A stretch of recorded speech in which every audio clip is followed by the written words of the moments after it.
we've kind of mentioned this before, right? But the MarTech space has always been overflowing with choice, and I think with the onset of AI, that has exploded even more so, right? Yeah. We've got incumbents that are offering us new AI tools. We've got new challenges in the market, carving out different parts of the MarTech space as well, right?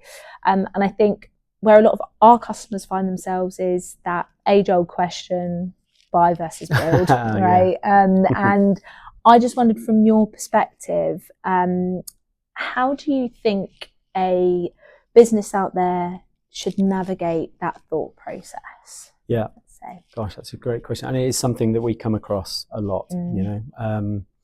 And I think, strangely, you know, the question kind of is begging for the answer, isn't it? Which is like, at that point in a process, how do you make the decision there?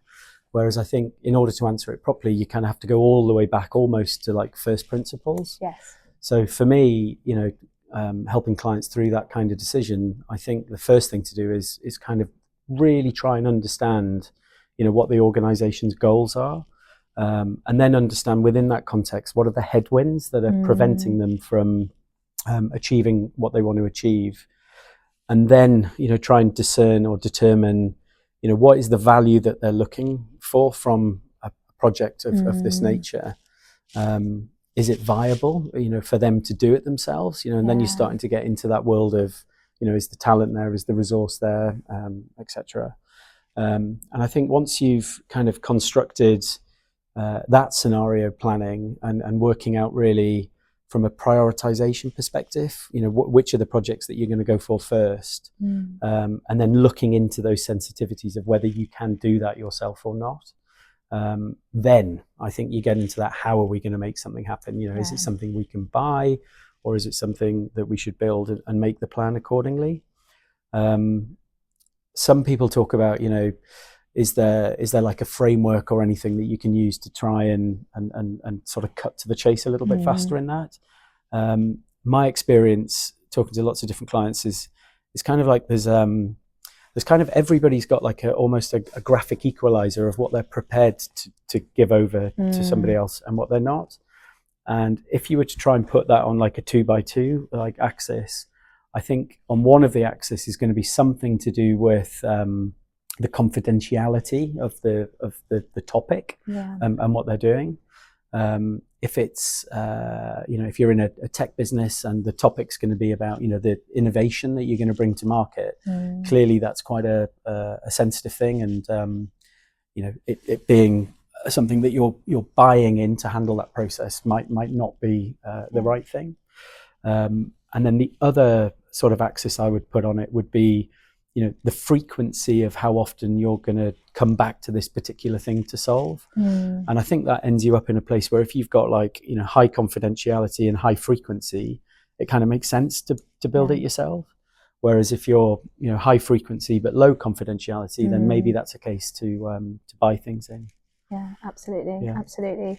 And interesting what you said at the start there, kind of very much starting with, what's the business goal? What's the business objective? And it's almost similar to what we were discussing previously about building a creative brief, right? Yeah. It's all about that outcome. That's what we're driving towards across the board. So whether that's, what route do we take? Do we build something custom to our business or buy it? Like you say, what ultimately is our outcome, all the way through to when we're doing a campaign, what truly is the outcome that we want to achieve here. So completely agree with you. And I think, you know, from our perspective, we're working with customers around how they can use AI to really carve out that competitive advantage for them. So everything that we do is obviously custom build, and we're really starting to see that, you know, how do you bring your brand DNA into something that you want to build and, you know, be first to the market with it, which is a bit of a game changer, really. Well, the other thing that I've noticed that you guys do that not a lot of other people do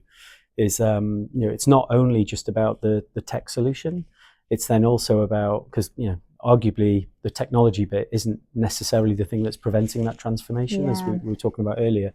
But the thing I've been incredibly impressed with is then the follow through. So who are the people in the business that are going to be using this? What do they currently know about this? How can we help accelerate their adoption of this technology? Because without the adoption, you're never going to go back to solving, as you were saying before, the organizational goals and find that value. One key question that I see a lot of our clients ask us is build versus buy. Often they come to us and they're trying to make a decision. Do we buy an off-the-shelf tool which meets most of our requirements, or do we build our own solution on Google, more customized and more relatable to their specific needs? What advantages do you think does building give to marketing teams over buying off the shelf? Yeah, it's a big question, and it's something that I'm talking to a lot of customers about as well at the moment, that kind of the trade-off between the two options. I think there's a lot of benefits from a build point of view around control of what you create and the specific configuration that you use to be able to do that. And then also the integration piece as well. So it may be that, so I was literally talking to a customer last week who was telling me that they love the AI tools, but they're constantly copying and pasting between different windows. So, having to move stuff between different applications, and that's I'm getting benefit from these tools, but it's making life hard because I'm having to do that. Yeah.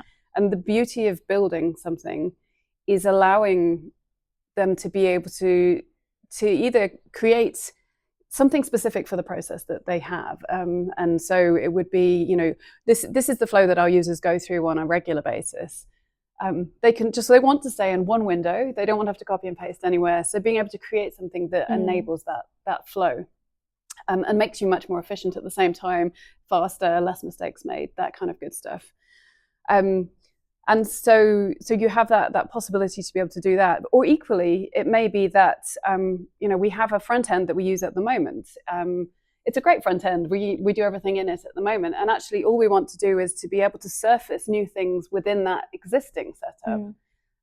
So then you have the possibility to be able to take some of the tools, the many tools that we have within Google Cloud, to be able to insert different capabilities within that flow. So it could be, here's a whole ton of information, summarize it for me. Actually, I know I've got a load of data in the back end. Please give me, please pull insights for me. Or actually, here are a number of existing assets within the existing asset management setup that we have. Create stuff for me for these different scenarios. So, personalization is something that we keep talking about. Being able to create various outputs, various videos, different aspect ratios for different social media front ends, for different kind of scenarios.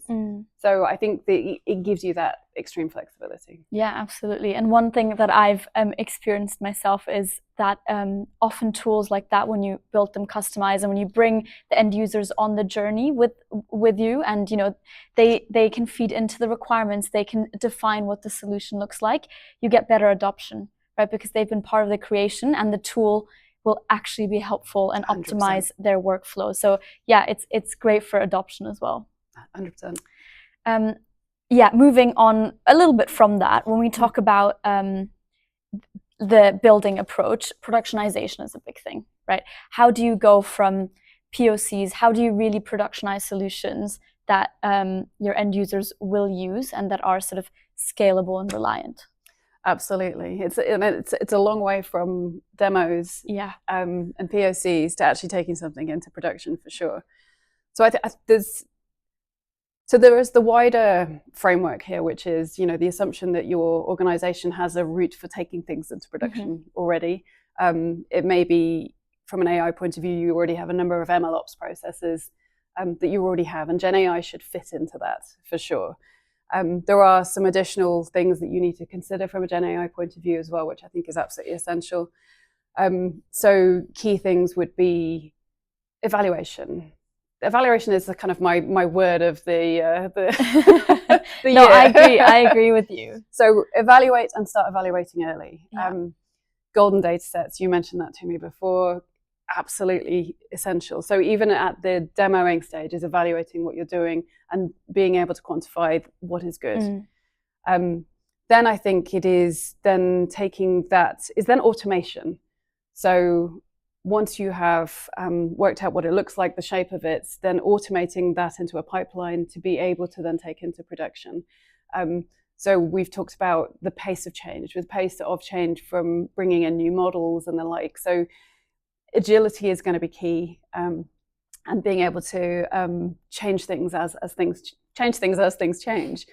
So having automation around that allows you to productionize things in a way that you expect, and it takes the risk out of things and gives you governance around that as well. And then I think the key thing after that is then monitoring. So being able to, so we talked about evaluation originally, being able to take advantage of evaluating your models. If you're changing your models, evaluating continuously there, but also seeing if the wider use case is changing over time. So is there drift in the kind of data that you're getting in, and being able to highlight that, see that, and check that what you created, however long ago, is still fit for purpose and still doing what you need. But yeah, there's a lot to consider about there for sure. Yeah, absolutely. And on the monitoring piece, we recently put a customer-facing chatbot into production, and we've created a monitoring dashboard, and being able to see exactly what you said, those metrics over time, and seeing user behavior, seeing spikes, seeing the kind of questions they ask more frequently is so important and can really help you shape your solution over time and ensure that it's relevant to your end users. So yeah, completely agree.